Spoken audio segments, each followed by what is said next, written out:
Why there is no M5 Mark II and may never be. Let's look into that.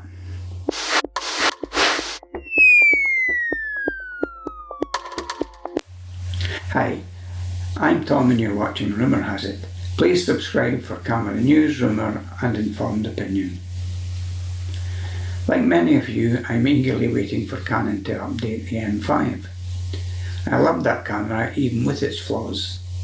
It was ideal for my hiking holidays, lightweight, great sensor, ease of use and a fantastic image quality. I used it mainly with the EFS 18-135 lens, which was a particularly sharp copy of that lens, and it rarely left my camera. However, more glass is available, including 3 Sigma lenses and more to come from Canon. The only issue I ever had with my M5 was it was sluggish to focus and the EVF was slow to refresh. So when I heard the rumours about the M5 Mark II, I immediately sold the M5 ready to buy the Mark II upon its release. That was in 2019. I've been waiting ever since. Recently we had strong rumours circulating about 2 M series cameras. The information is mixed and confusing because it's not clear which camera it relates to.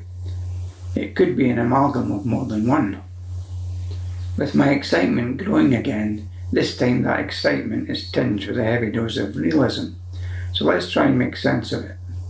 Firstly, let me explain why I don't think we'll see an M5 Mark II. Canon reserved the single-digit number for their full-frame professional cameras, and the dual-digit 90D crop frame is for advanced amateurs. That's why there's only one crop frame DSLR with a single digit, to 7D. The crop frame actually benefits professional results this camera was aimed at. That's why it's included in the professional lineup. I don't see this changing with mirrorless. Now that the R series is established as the single-digit full-frame series, M5 and M6, I very much doubt Canon will ever release another single-digit M series other than the M7. And in fact, I'll stick my neck out and say there will never be another M5. That could come back to haunt me. The number 5 is important to Canon, and we reserve that number for the professional line. It's not to say they don't have the odd aberration, but they generally stick to that family structure. Here's my attempt to make sense of the rumours and why I think the 2 cameras coming will be the M7 and the M50 Mark II. Let's look at the rumoured specs for the Canon M7. I expect the camera will replace the existing 7D Mark II and likely have some improved handling over the existing M series to better balance the longer lenses. Also, Canon currently has 5 zoom lenses in the works. The M7 is rumoured to have the EVF from the R6 at 3.6 million dots. That's much improved over the current M series EVF. IBIS will be included for the first time in a Canon APS-C body, likely paired with the 32.5 megapixel sensor from the M6 Mark II,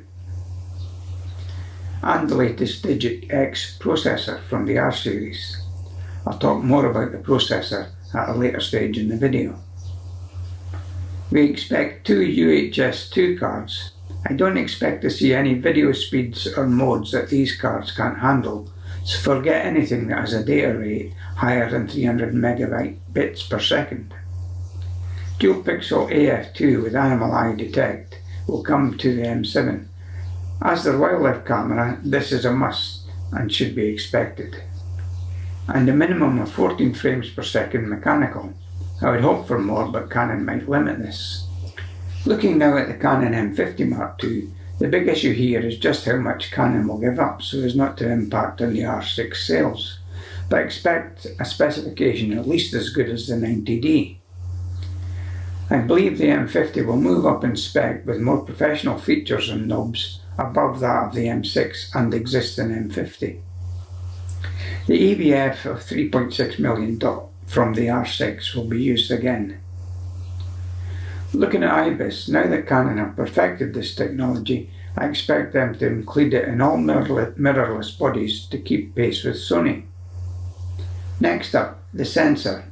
Expect 4K up to 60p with no crop, 1080p up to 120 slow-mo, and a minimum of 12 frames per second. The downside here is a single card slot. I don't expect Canon to add two when the 90D only has one.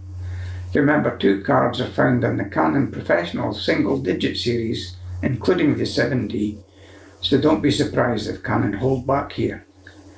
Going back to the processor, bear in mind that Canon talk about the Digic X as being a class of processor, so we will see various flavours of what that processor can do, and how it might be tailored for each camera it's used in. A Canon rep confirmed this in a recent interview. Now, when we're talking about Digic X, we are actually talking about a generation of processors now. Right. So they will be slightly different, but they're all from this same generation. No doubt this is where Canon will vary things a bit. Time will tell if I've got this right, but I'll keep you posted as things develop. Thanks for watching, and I hope you found this useful.